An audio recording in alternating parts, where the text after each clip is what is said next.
తెగ అధిపతి. ఈమె సాధారణ బాలిక కాదు, దేవతా ప్రసాదం. నేను ఆమెను దత్తత తీసుకుంటాను.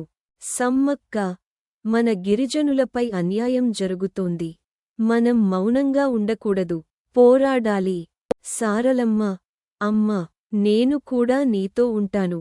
మన గౌరవం కోసం పోరాడుదాం. భర్త పగిడిదరాజు, మన తెగ కోసం ప్రాణాలు అర్పించడానికి సిద్ధం.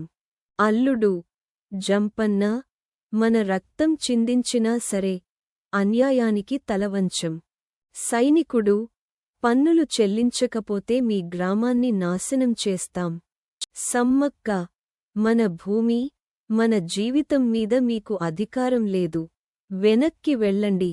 సారలమ్మ, అన్యాయం చేసే రాజుకు మనం తలవంచం. పోరాటమే మన సమాధానం. గిరిజనుడు, సమ్మక్క, సారలమ్మ మన కోసం ప్రాణాలు అర్పించారు. వారు దేవతలే, తెగ అధిపతి. ఇకపై ప్రతి రెండేళ్లకు వారి జ్ఞాపకార్థం జాతర జరుపుదాం.